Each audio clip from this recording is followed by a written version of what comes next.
En manchette, aujourd'hui, la ville de Berthierville lance la programmation de son 350e anniversaire. Bonjour à tous et bienvenue à votre bulletin d'information sur les ondes de CTRB, votre télévision locale et régionale. Alain Bellimard au pupitre en ce 2 juin. Donc, première nouvelle, ça s'est passé aujourd'hui dans les locaux de la start-up avenue Gilles Villeneuve à Berthierville. La ville de Berthierville a officiellement lancé la programmation du 350e anniversaire de Berthierville.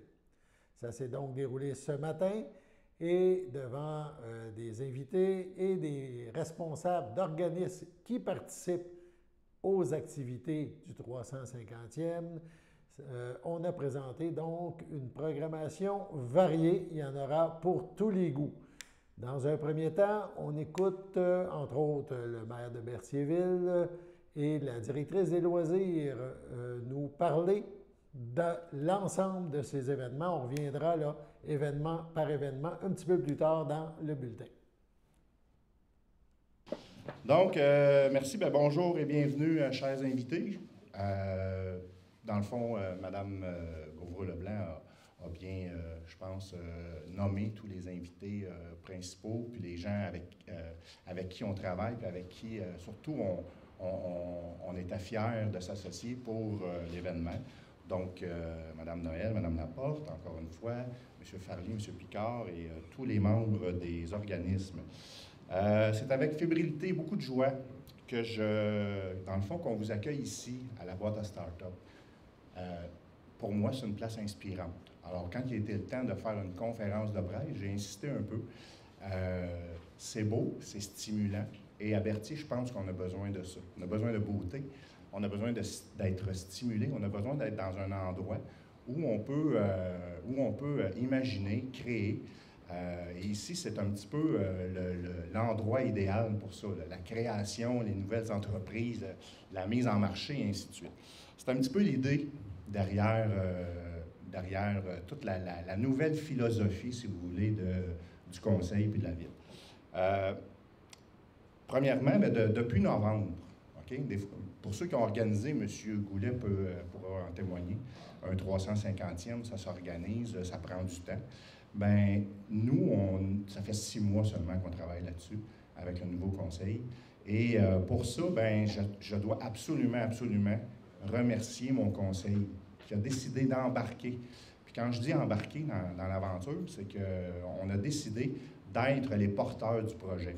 Et pour ça, bien, les gens ont dû absolument être disponibles, ont dû être volontaires. Et c'est tous les membres du conseil, même si ce n'est pas tout le monde qui est ici, tous les membres du conseil ont participé à toute la démarche. Vous savez comment ça fonctionne. Un conseil, on se rassemble, on a une assemblée par mois, un comité de travail ou 2 habituellement. Bien là, c'était 2 et 3 réunions par semaine, parce qu'à Berthier, il y a d'autres chantiers. Il n'y a pas juste le 350e, des gros chantiers qui s'en viennent. Donc, merci, puis j'insiste auprès de mes conseillers. Le but du 350e, ce n'est pas seulement de prendre, disons, de souligner le passé.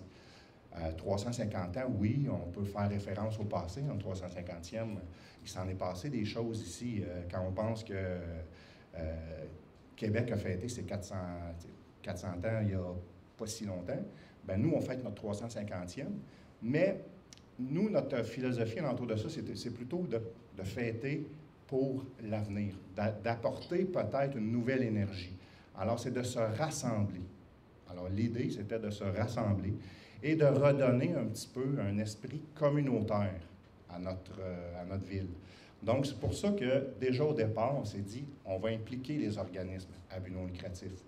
Parce que ces gens-là sont impliqués auprès des gens de la société de Berthier, puis on s'est dit, qui de mieux que pour nous donner un petit peu le pouls de ce que les gens veulent, puis quel genre d'organisation, quel genre d'événement ils veulent. Donc, et quand on a fait quand on a apporté cette idée-là, on a été surpris, mais en même temps, pas tant parce que ces gens-là sont très disponibles, mais on était surpris de la réponse rapide et volontaire. Donc, plus d'une douzaine d'organismes qui est venu bonifier notre offre. Évidemment, nous, la Ville, de notre côté, on a organisé aussi des choses. Donc, vous verrez tantôt. Donc, évidemment, la programmation, c'est ce que vous attendez, mais j'ai remercié tantôt mon conseil.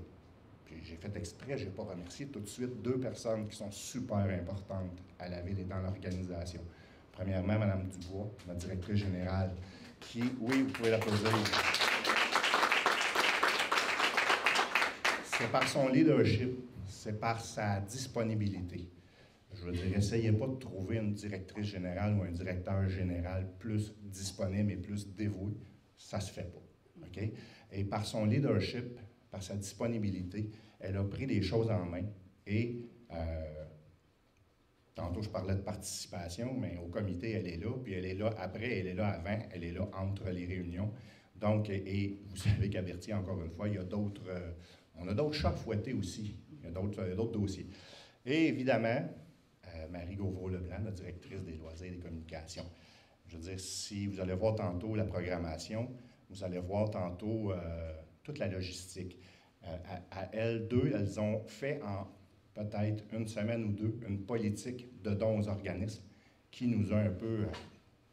on a été surpris de voir arriver ça, mais c'était fait de façon professionnelle. Puis pour ça, là, je pense qu'on n'a que des félicitations. On est vraiment choyés. Puis Marie, bien, vous allez voir tantôt, ça va de toute la logistique et ainsi de suite, les communications, vous allez voir. C'est même une spécialiste du graphisme. Donc, on a même à l'interne une organisatrice hors pair. Donc, bien, merci beaucoup et merci Marie. Je pense que ça va être Avant de parler de la programmation, parmi les invités lors de cette rencontre de presse, il y avait le préfet de la MRC de Dautrey, Christian Goulet, qui est aussi le maire de Lavaltrie, une ville qui célèbre aussi, comme Berthierville, son 350e anniversaire. On l'écoute. Monsieur Goulet, qui est préfet de la MRC d'Autrey, maire de Lavaltrie, qui fête aussi ses 350 ans. Vous étiez, il y a quelques instants, à la conférence de presse de la ville de Berthierville, qui, elle aussi, célèbre ses 350 ans d'existence. Je pense que vous faites un beau parallèle entre vos fêtes respectives aussi. C'est important pour un endroit comme Dautrey, comme notre région. Hein. Bien, définitivement, c'est pas une compétition. Le fait de fêter, premièrement, 350 ans, c'est pas rien pour une ville. Il n'y en a pas beaucoup qui fêtent leurs 350 ans. D'avoir autant d'activités aussi variées dans la région qui est offert à la population, c'est vraiment incroyable. Là, les gens n'ont pas de raison de sortir de la région. Tout l'été, il va y avoir des activités vraiment incroyables. Donc, c'est vraiment un beau parallèle que les deux villes fêtent leurs 350 ans ensemble. Et ça incite, évidemment, on cherche à inciter les citoyens de la MRC de Dautrey à participer à ces activités-là, tant chez vous à Lavaltrie qu'à Berthier, parce qu'il y en aura, je pense qu'il y en a pour tous les goûts. Là. Ah bien, définitivement. Comme en fin de semaine à Berthier, c'est le Festibrou de Berthier. C'est important que les citoyens s'approprient leur région. Donc, autant la population de Lavaltrie puis de toutes les municipalités de la région, de venir au Festibrou, c'est agréable pour tout le monde. Là. Quand on dit tout le temps, c'est loin d'être une compétition. Au contraire, c'est un plus d'être des partenaires comme ça. Je pense aussi qu'on a une région qui est pleine de potentiel, puis des activités ou des actions comme ça peut être des déclencheurs pour aller de l'avant. Oui. Vous savez, notre MRC, là, on a un territoire incroyable et une richesse incroyable. Le fleuve, premièrement, l'accès au fleuve, c'est incroyable comme richesse. En plus d'avoir, comme on dit, du fleuve aux montagnes. Quand on se dirige vers le nord, puis qu'on se dirige vers Mandeville, Saint-Gabriel, avec les montagnes, les boisés, c'est vraiment un territoire très riche et vraiment agréable à visiter. Donc, un bel été en perspective dans la MRC, à Berthierville et à Lavaltrie, entre autres? Je dirais un très bel été dans l'ensemble de notre région. Merci. Merci beaucoup. On y va maintenant rapidement avec la programmation qui est il y a beaucoup d'activités. 4 juin, Berthier-Brou, Parc Sainte-Geneviève. 11 juin, Parc Sainte-Geneviève, le Mondial de l'Auto. Le 11 juin aussi, projection extérieure du spectacle de Rick et Loulou Hughes. Ça se déroulera rue Frontenac à Berthierville. 27 juin, la collecte du maire. Tous les samedis de juillet, croisière dans l'archipel du Lac-Saint-Pierre avec départ du bateau passeur de Berthierville au port de Plaisance. 2 juillet, cinéma en plein air. 9 juillet, journée en fête avec la famille Puffal. 16 juillet, spectacle Passe-moi le POC, hommage au coloc. 4, 5, 6, 11, 12, 13 août, ça sera sûrement le clou des fêtes du 350e. On parle d'un spectacle laser. Ça se déroulera, c'est la ville qui l'offre en collaboration avec la SABA, la Société d'aménagement de Berthier-Dautré.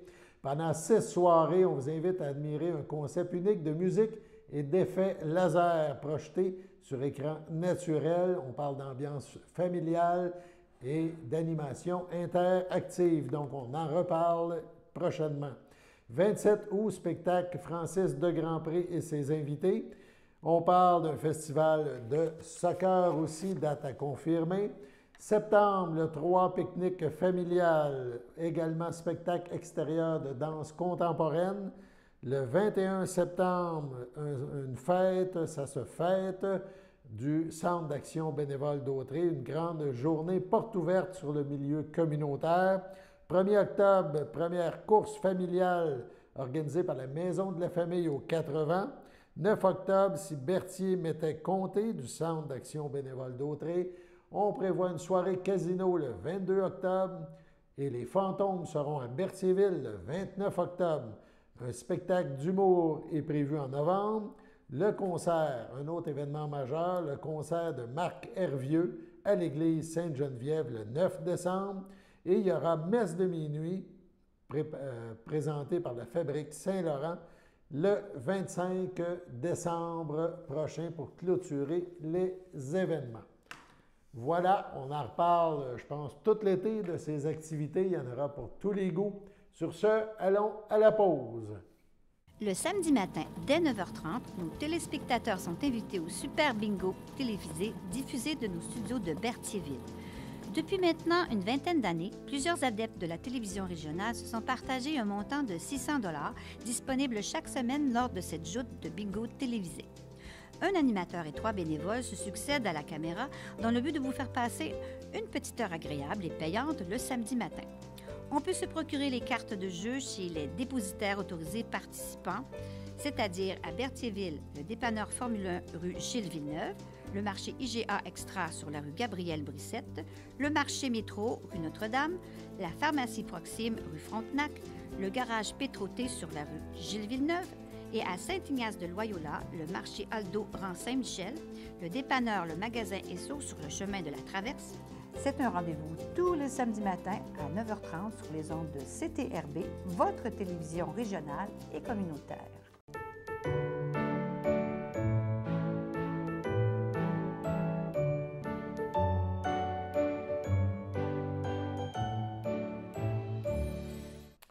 Anniversaire pour le 2 juin, bien, notre liste est vide. On n'a pas d'anniversaire à souligner aujourd'hui, mais peut-être qu'il y en a chez vous. Donc, c'est votre anniversaire aujourd'hui. Toute l'équipe de CTRB se joint à moi, et vous souhaite bonne fête. Sur ce, on poursuit en deuxième partie du bulletin.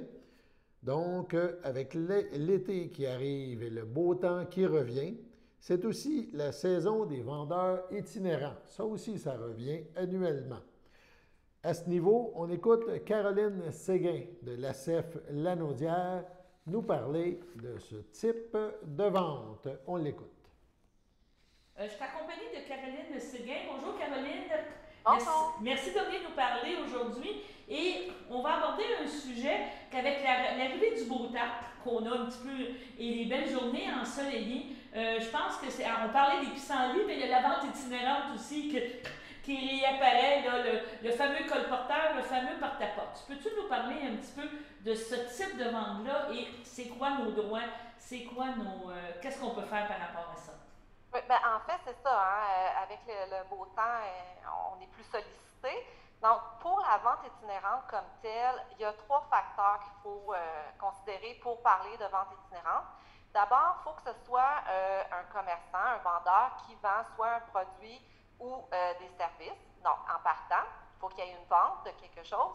Il faut que la sollicitation soit faite par le vendeur et non pas l'acheteur qui va solliciter le vendeur, par exemple. Donc, et le troisième point, c'est le plus important, il faut que cette vente-là se fasse en dehors de sa place d'affaires.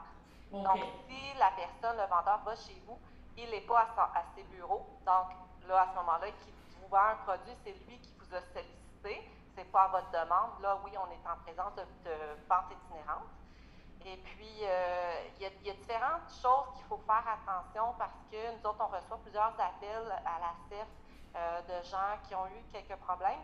Donc, il y a plusieurs choses. Premièrement, il faut savoir que même si vous avez l'intention de faire changer, par exemple, vos fenêtres ou vos portes, et que vous allez voir le vendeur, vous lui dites « Bon, j'aimerais ça, j'ai ce projet-là ».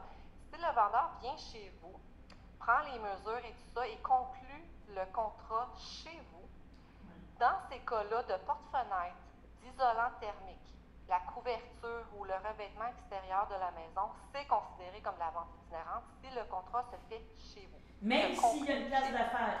Même s'il y a une place d'affaires. Même si c'est vous qui avez demandé au vendeur de venir chez vous. Parce que là, ça se conclut chez vous, cette entente-là. Mais si l'entente, le même vendeur vient, prend les mesures des fenêtres, des portes à changer, retourne à sa place d'affaires, vous fait un devis qui envoie par courriel, là, à ce moment-là, ce n'est pas une vente itinérante parce que ça n'a pas été conclu, le contrat n'a pas été signé chez vous. Donc, c'est des petites nuances à apporter. Oui.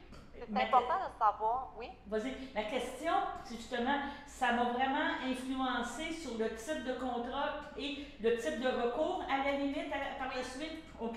Oui, parce que, tu sais, de façon générale, il n'y a pas comme telle de règle pour annuler un contrat ou un service.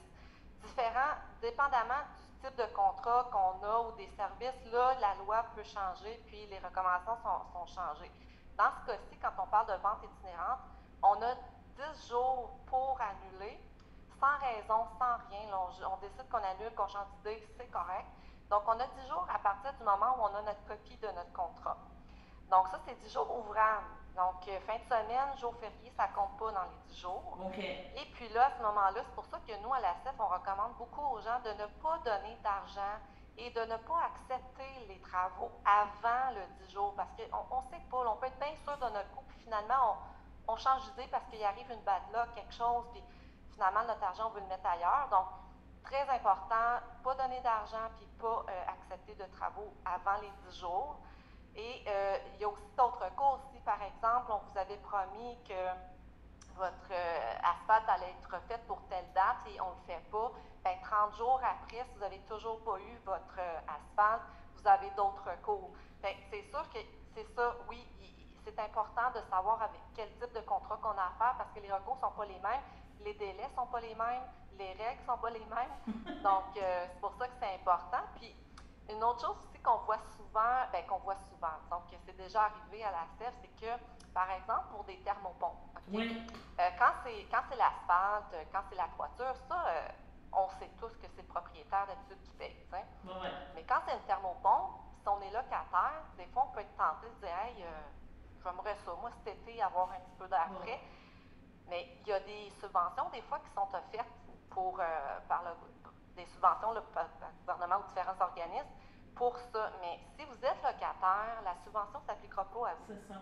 C'est le propriétaire qui peut réclamer. L'autre chose, très importante, quand le vendeur vient vous voir, qui vous dit « Vous avez droit à une subvention pour tel modèle », assurez-vous que c'est vraiment ça. On a vu que ce n'était pas tout à fait la même chose. Ou des fois, même, ce qui était vendu dans le contrat, ce n'était pas ça qui était sur les murs. Oui, donc ça, c'est bien important de faire cette vérification. Toujours vérifier le permis de vente itinérante. Bien, c'est ça, je m'en allais te dire. Est-ce qu'il doit avoir un permis de la municipalité puis un permis de vente pour faire de la vente itinérante offerte par la protection du consommateur? Est-ce que ça peut être exigé, ces deux choses-là? Et est-ce qu'on peut vérifier à notre municipalité si ça existe, ce règlement-là, comme quoi qui ont été autorisés, là, parce qu'ils peuvent arriver avec n'importe quel papier. Oui, bien, il y a des municipalités qui ne l'exigeront pas, mais il y en a beaucoup qui vont l'exiger. Donc, ça, on fait la vérification auprès de la municipalité. Mais dans le cas de vente itinérante, il faut que le vendeur ait son permis de l'Office de la protection du consommateur. Ça, c'est super simple. On va à la section consommateur de l'Office, sur le site de l'Office, et on va à la section se renseigner sur un consommateur. On rentre le nom de l'entreprise ou son numéro de permis, puis on a tout de suite notre réponse. Là. Donc, oui, il faut faire ce genre de vérification-là pour être sûr. Parce que si, par exemple, il n'y a pas de numéro valide, ben, ça peut être une des raisons pour laquelle on pourrait annuler plus tard. Parce que des fois, le délai d'annulation peut passer à 1 an si tout n'a pas été respecté dans le contrat ou que toutes les informations qui doivent être incluses ne sont pas là. Mais ça, c'est des détails qu'on n'entrera pas. Là. Non, mais nous, à la place, là, c'est ça. Est-ce que c'est bon de demander des références? De dire, dis-moi où tu as eu des contrats, où tu as des contrats, puis je vais appeler la personne pour dire, oui, c'est ceux qui vont me donner les bons, ceux qui ont bien fonctionné, là, tu vas me dire, mais au moins, on va avoir un aperçu de la personne du travail. Parce que tantôt, tu me parlais qu'il faut qu'il y ait une place d'affaires au Québec. Mais la place d'affaires, je sais pas, c'est peut-être moi qui vois des problèmes ou qui en a pas, mais tu sais, le vendeur itinérant va dire, moi, c'est ma compagnie, là, X, Y, Z. Tu me parlais de thermopompe tantôt. Ça ne veut pas dire que ça va être lui qui va venir installer la thermopompe, puis ça ne veut pas dire qu'il a une place d'affaires avec un inventaire de thermopompe. Il peut bien l'acheter sur Amazon. Là. Je mets ça à l'extrême, là, mais tu comprends toujours les défis qu'on a par rapport à la vente itinérante. Je ne sais pas si j'extrapole un peu trop, là, mais... Bien, ça revient juste au fait de toujours vérifier. Il faut tout le temps vérifier. Des fois... le vendeur, il a un bon discours, on lui fait confiance, mais non, il faut toujours vérifier. Puis, tu sais, je dis pas ça parce que tout le monde est malhonnête, c'est pas ça l'idée, c'est de toujours vérifier. Des erreurs, ça arrive. Des fois, c'est même pas intentionnel l'affaire, puis c'est une erreur. Donc, toujours vérifier, mais en même temps, bien, on connaît aussi nos droits quand on vérifie. Donc, comme ça, s'il arrive quelque chose, bien, on est déjà plus informé, puis on sait déjà un peu plus quoi faire.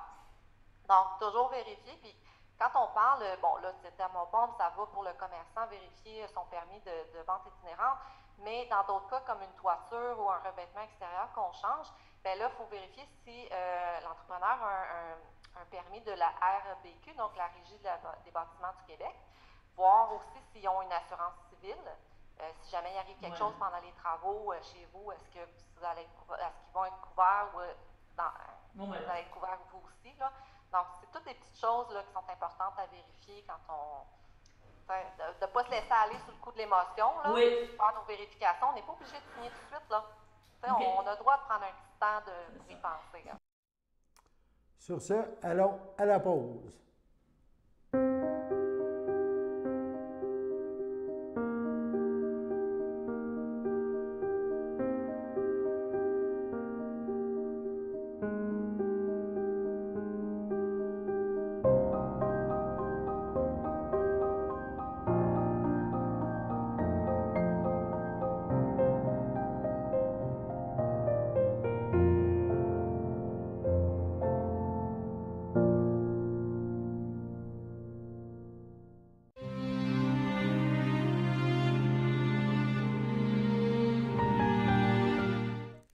À son domicile de Saint-Cuthbert, le 17 mai, est décédé paisiblement Christian Quentin, fils de feu Jean-Marie Quentin de feu Henriette Plante. Âgé de 70 ans, il était originaire de Saint-Ulric de Matane.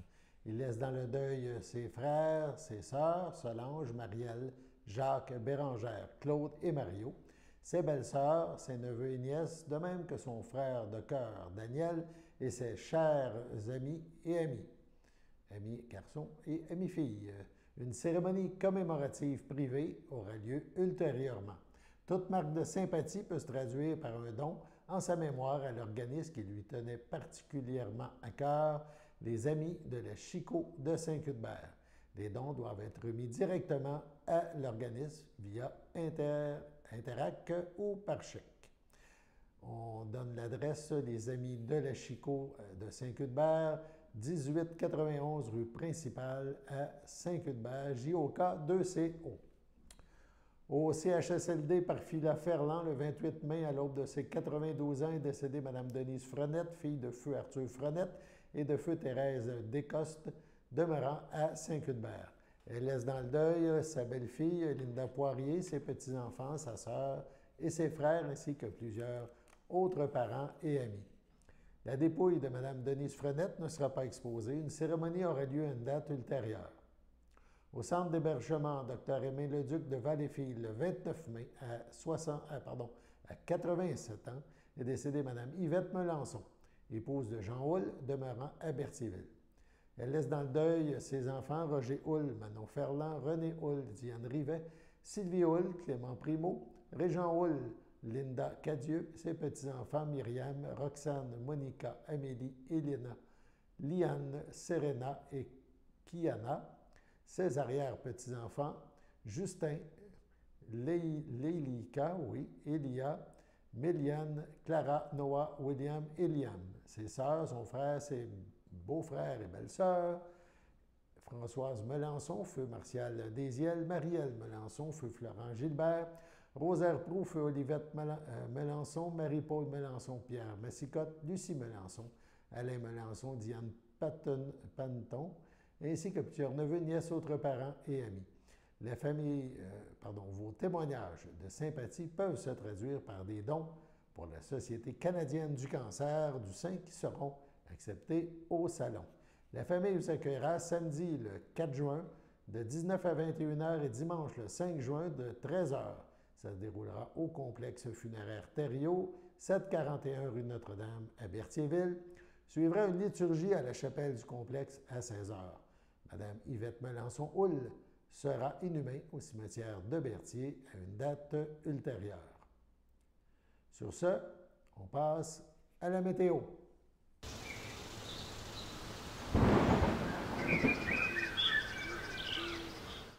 Après quelques gouttes de pluie hier, le soleil est revenu aujourd'hui. Donc, en cet après-midi de jeudi, on avait un beau soleil, quelques nuages, 22 degrés, un superbe après-midi. Jeudi soir, 20 degrés, nuageux avec éclaircies. Cette nuit, en ce jeudi, durant la nuit, faible pluie, c'est ce qui est au programme. On parle de 13 degrés, entre 2 et 4 mm de pluie sont attendus. Vendredi matin, faible pluie, 13 degrés, moins de 1 mm. Vendredi après-midi, risque d'averse, mais le soleil sera aussi présent. On parle de moins de 1 mm de pluie. Ces risques d'averse sont toujours présents vendredi soir, même si le soleil devrait nous accompagner une bonne partie de la journée. Là aussi, on parle de moins de 1 mm de pluie. C'est les prévisions pour la météo pour les prochaines heures. Voilà, c'était votre bulletin d'information sur les ondes de CTRB, votre télévision locale et régionale. Alain Bellumeur au pupitre qui vous invite à être des nôtres demain pour la prochaine édition du bulletin d'information de CTRB. À demain.